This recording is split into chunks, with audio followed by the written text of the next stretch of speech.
We were known as the Golden Rock, but it was a golden rock with not such a nice history. When you reflect more deeper, it is not such a beautiful story.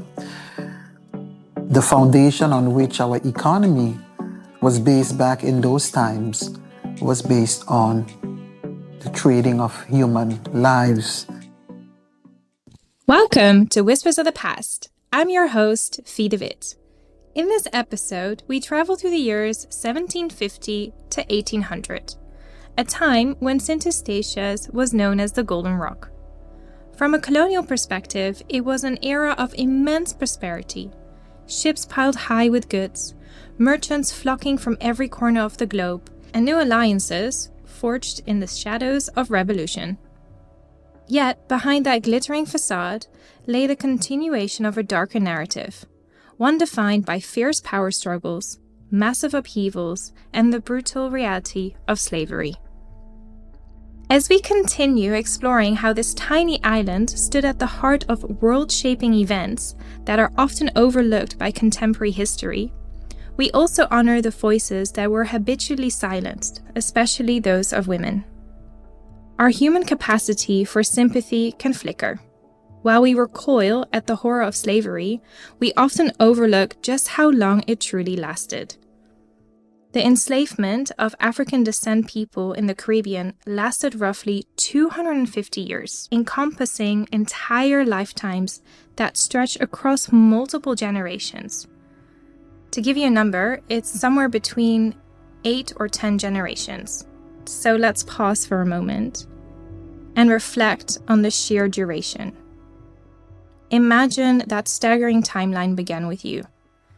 That would mean your children, your children's children, and so on. One generation after another, each born into the system that refused to let you go. And though faint echoes of hope were beginning to stir throughout the region, unfortunately for the enslaved on Eustatius, they still remained bound by the chain of bondage. Because so many pivotal developments took place on Eustatius from 1750 to 1800, we divided this era into 2 episodes. In this first part, Golden Rock Dreams and Nightmares, we lay out the broader Caribbean landscape that profoundly shaped the island. We begin with historian teacher Dr. Allain, who offers a regional overview of this period before we zoom in on Eustatius' own unfolding dreams and its nightmares. 1750 to 1800. So let me start by saying this. Over the course of the 18th century, there were many slave uprisings in the Caribbean. And of course, the most famous one was 1791 in Saint-Domingue, which led to the first phase of the Haitian Revolution. And the role of women in these uprisings has been analyzed and debated by historians. Historians have noted that across the Caribbean, we don't have a ton of evidence of women playing major roles in armed rebellion.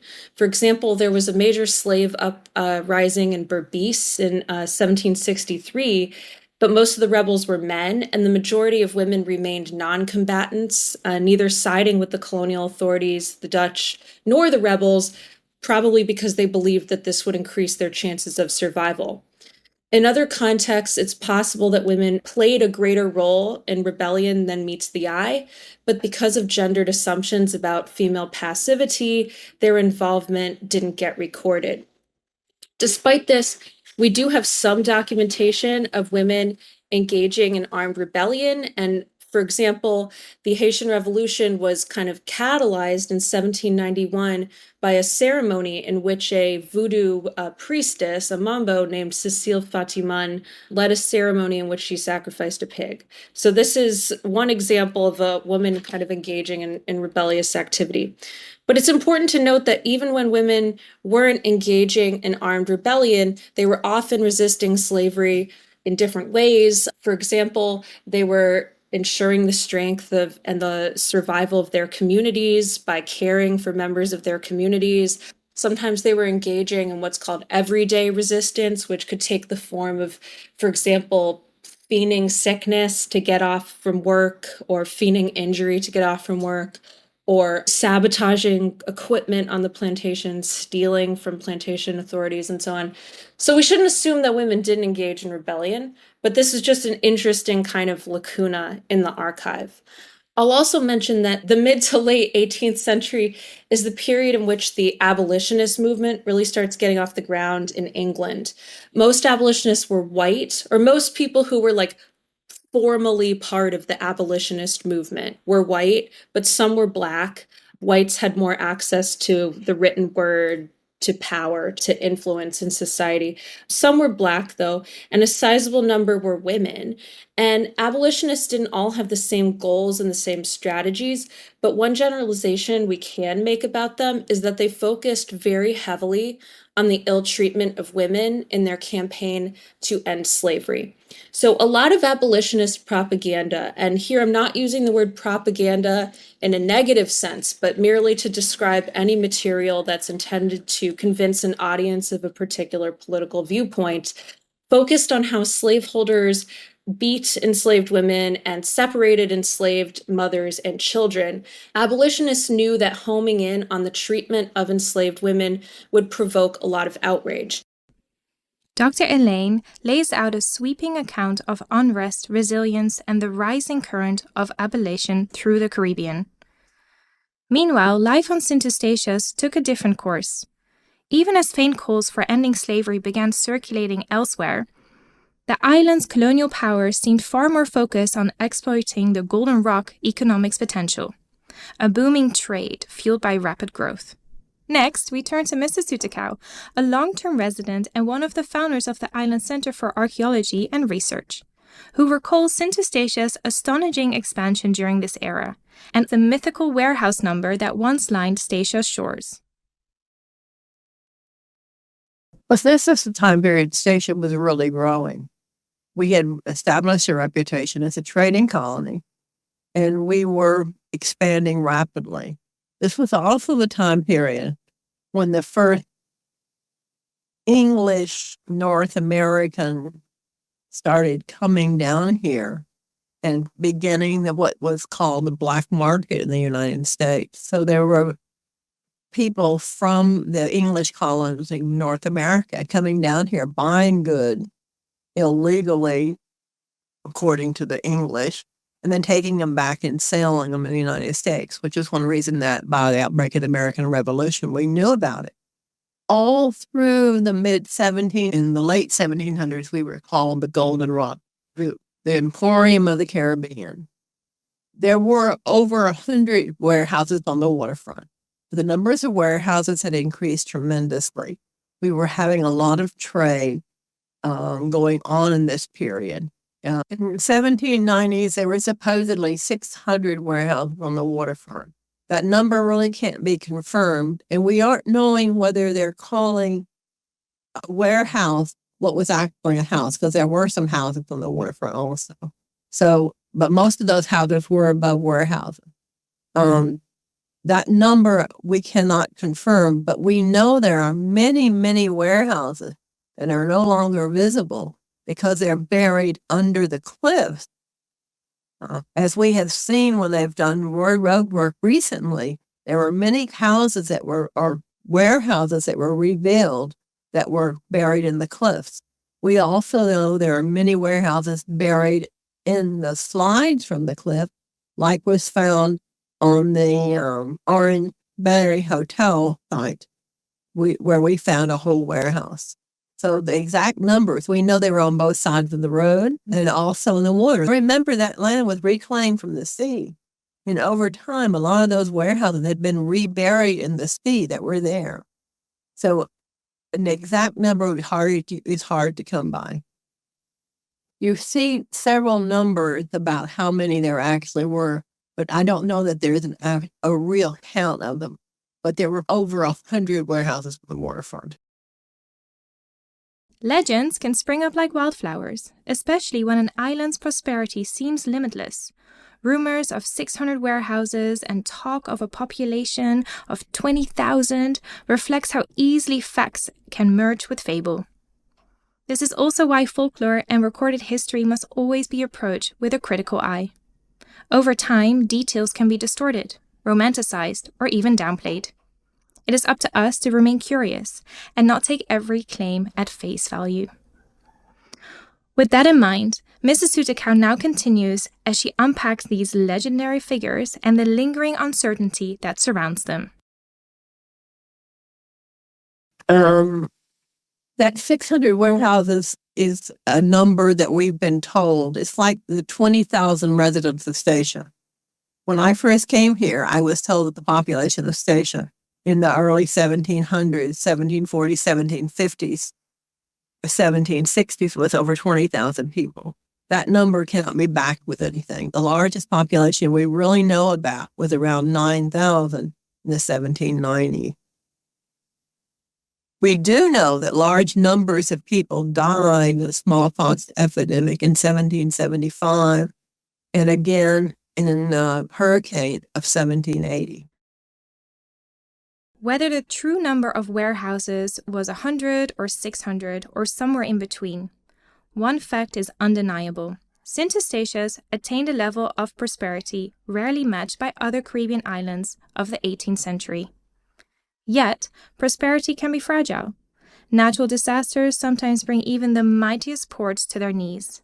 Before we delve into the devastating hurricane of 1780, Mrs. Soutekouw shares a reflection of the Lady of Quality, whose accounts reveal a bustling and occasionally off-putting trading hub, a window into Statia's vibrant yet hectic life. There was a wonderful book written by Janet Shaw. We call her a Lady of Quality, who was here in the early 1770s. And she talks about the island and how the trade was going on. She called it a very disgusting place because she thought the whole island was the warehouses on the waterfront and the trade. But she also talks about the multiple articles that were available for trade. She describes many French articles, other articles from around the world, mincemeats, Madeira, port. She describes the people who were in their native costumes, many of them from Asia, also the Greek, the Turks, and as well as the Europeans that were trading on the waterfront. So she gives a really good description of how Statia had grown and become a very international place during this time. Those people weren't just trading here, they were living here. So Statia at this point in time was really expanding. Amongst the bustle of trading houses, constant ship arrivals from various empires, and a rapidly growing population, St. Eustatius seemed unstoppable. Its enormous warehouses and steady exchange of goods made the island a magnet for merchants around the globe. Meanwhile, across the Atlantic, the American colonies were fighting for their own independence from Britain.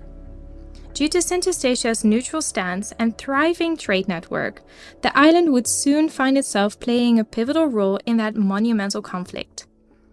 St. Eustatius' heritage inspector, Mr. Richardson, explains how this small island became such a vital player in one of history's most significant revolutionary dramas. So we're now in the middle of the 1700s, and we're going to go into the 1800s. And what is interesting is that, of course, there's the war in the United States going on. The 13 colonies are fighting the British for their independence. They want their freedom. The British, were raising taxes. The Boston Tea Party happened. The whole works of any independent nation and their struggles. And of course, heroes emerged like George Washington and all the other founding fathers. So what you see, of course, is they need an ally, and they need an ally that's kind of visible but invisible, because they're fighting the British, and the British in Europe, and, they're surrounded by the French, and the French and the British hate each other at that time. So that's also interesting for the America, who then has a friendship with France. But one of their big friends, of course, are the Dutch. The Dutch now, who was known for their trade and their neutrality. So the Dutch was kind of the country that would sell the British the guns, but also sell it to the French while the British and the French fight each other off. That was just the Dutch, not taking a side is like, we're selling everyone everything and we're not in it. It's like the Switzerland of the Caribbean. And that you see the Dutch are really doing that. It's like, Imagine we're surrounded by British and French islands, but St. Eustatius is trading the hell out with the USA. Mr. Richardson highlights how the Dutch, renowned for their neutrality, sold arms and goods to both friends and foes, turning St. Eustatius into a sought-after port for those waging war, those seeking profit, and anyone hoping to keep a low profile while colonial powers clashed. But what made Statia so essential to merchants, especially from North America? Archaeologist Dr. Stelton, who has first-hand experience working on the island, offers us a closer look, drawing on shipping records and maritime links. He explains how the small Caribbean hub became indispensable to traders across the Atlantic. I think it also has to do with the fact that historically speaking, Statia was much more connected to North America than it was to Europe, even though technically the Europeans, the Dutch, were the colonizers, and they laid claim to the island. But if you look at, for example, at the shipping records, there was a lot more trade between Statia and North America, the eastern seaboard, places like Boston and Philadelphia and New York and the Carolinas, than there was with big Dutch cities like Rotterdam and Amsterdam. There's a few ships a year coming from those ports and from big British ports, but there's dozens and dozens of ships coming in from the eastern seaboard of North America. There's a much stronger connection with the English-speaking world further north. But then there's also a very strong connection with the English-speaking world around them, right? As Dr. Stelton shows, shipping records reveal St. Eustatius' strong tie to North America, ties even greater than those with Europe. Constant traffic from places like Boston, Philadelphia, and beyond also grew some of the most influential figures in early American history. While a few merely passed through the islands, others left behind documents and personal connections that shaped Statia's Golden Rock legacy. To delve into these personal links and the island's pivotal role during the American War of Independence, we turn once again to St. Eustatius' heritage inspector, Mr. Richardson. So they're having all their supplies are coming through St. Eustatius to aid the American War of the Independence. Trade, even the safety of letters to France, everything is passing through St. Eustatius because it's the most trusted partner. Also, many founding fathers of America you would see would have also, station roots or semi-station heritage, even to a point of having lived on the island. So even the famous Alexander Hamilton, who's accredited to being born on Nevis, he actually lived here and probably would have known more about St. Eustatius because he recorded it in his records of his time here on St. Eustatius, his Jewish teachers, etc. Very interesting book. But also you would see that many other founding fathers, like even Benjamin Franklin, had his mail routed through St. Eustatius that would go to France and go to England, etc. So you see there's a whole link going on. And then in that period, it's like we're at the peak. It's like the balloon before it pops. The trade is going, and think in mind that the island is already changing hands again over and over, and the trade is still blooming. The island is at its golden rock period. That's where we get the name from. St. Eustatius' role wasn't limited to selling goods under the table. It also made symbolic gestures of solidarity, like the so-called First Salute, a recognition of American independence that would resonate for centuries. Mrs. Soutekouw recounts his pivotal day, along with intriguing and important documents that might have ended up on this island. A signed copy of the Declaration of Independence. Well, the First Salute is an episode of an ongoing story. We take it as a separate story by itself because of the day of the arrival of the Andrew Doria, which was November 16, 1776. One of the things that we are learning is that the American involvement, or the peoples that would become the Americans' involvement with Statia, was going a long time before the First Salute actually happened. And one of the reasons the First Salute happened is that many of the founding fathers in the United States were actually had involvement with St. Eustatius. Not just Alexander Hamilton, who we know now lived here longer than we thought he did, but many others of the founding fathers had involvements with that Eustatius. But the first salute, November 16, 1776, was about a naval ship whose merchant's name happened to be the Defiance. But when she became an official naval ship, her name was changed to the Andrew-Doria. She came here being captained by a man named Isaiah Robinson with papers to be signed by the island governor to establish relationships between the new colonies and Statia for the purpose of trade. The stories that we know about it only tell us really about what happened that day and then what went on afterward. But the story itself is much broader and incorporate a lot more history in the United States and St. Eustatius. That is a story we really need to get out for 2026. While the first salute remains a key milestone in Statia's ties to America, there are other intriguing pieces of history connecting the founding fathers of America and a possible signed copy of the Declaration of Independence. Mrs. Soutekouw now explains how this document reached into Eustatius and the mystery of where it may have gone. This is one of the most fascinating things about the Declaration of Independence. The founders and the writers of the Declaration of Independence actually knew in their heart that they had written the document that would go down in history. Now, I want you to think about that. You're asked to write an essay or a report or any kind of paper. And when you produce it in your own heart, you know this paper will last forever. That is an amazing thing to happen. The founding fathers in the United States knew that. And one of the things they did to protect that document was they made copies of that document. These were all handwritten, remember? These were not put on a printing press. And they were all hand-signed by all the signers of the Declaration of Independence. And these copies' sole purpose was so that the original could not be found. One of those copies was sent to St. Eustatius, the governor, Johannes de Graaf, in appreciation and a thank you and as a gift for his agreeing to allow the United States to trade. What happened to it? Well, we've been trying to find out that for a long time. Unfortunately, oftentimes when Statia was being under threat of capture, we burned our own archive. A lot of times our archives were kept in Europe or they were kept in Curacao or other islands later on. We have no record of what happened to them.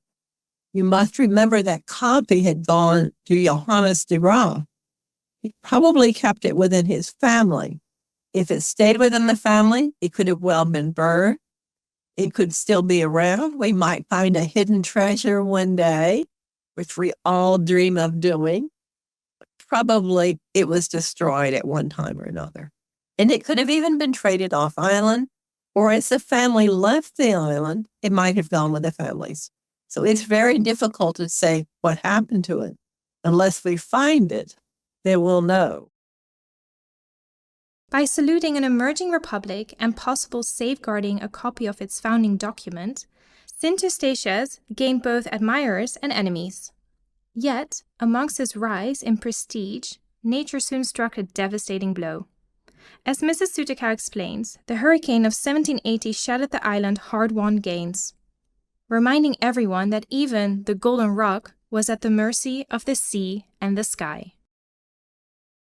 We all know the stories about the American Revolution and our agreement here on Statia to trade with the American colonies and provide them their arms, their ammunition, their other things that they needed during the war. But this was the biggest period of Statia's growth. And then with the hurricane of 1780, which had greatly affected the population. It occurred in October of 1780. And a lot of people died during that hurricane, and a lot of houses were destroyed, and Statia had to rebuild. This hurricane became a defining moment for the island, devastating its bustling lower town and renowned warehouses in one single night. Beyond lost cargo and buildings, it claimed countless of lives, revealing just how fragile prosperity could be. Mr. Richardson now shares a first-hand recorded account that offers a glimpse of the havoc that left in the storm's wake. St. Eustatius was one of the places that lost the most lives in the Great Hurricane of 1780. And what's interesting is that the governor wrote in his letter to The Hague, to the colonial chamber at the time, saying, he went to sleep at night with a gentle breeze off the east, and all he saw was about 200 ships in the harbor still flickering. And after the destruction through the night and partly losing the roof of his residence, which we believe would have been the Godet House at the time, he comes down into the administrator's office, which is then the Fort Raimie, and he looks over into the roadstead and is horrified of what he sees, because it's like he has never seen a naval battle that has provided as much destruction as the Great Storm of 1780. And all of these ships that were in the harbor are now no more. You can see that some of them are recently sunk. It looks like some of them have been set afire. He looks in the lower town. It's a mess. There are ships everywhere. The sea had claimed half of the buildings. There were produce everywhere. And he gives a pretty good description of what happened. And let's not talk about the upper town. It's a mess. It's like a hurricane. Probably we would have labeled it a Category 5 based on the records. And more than 1,000 people lost their lives on St. Eustatius.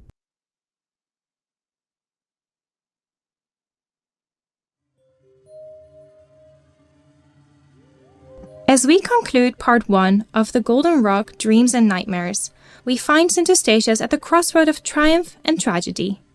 Its fortune shaped by global trade, colonial powers' plays, and the brutality of enslavement. We touched on pivotal moments, the first salute to a rising new nation of the United States of America, rumors of a vanished declaration copy, and the devastating hurricane that brought the island to its knees. Yet, in all these grand narratives, one question persists. Where were the women?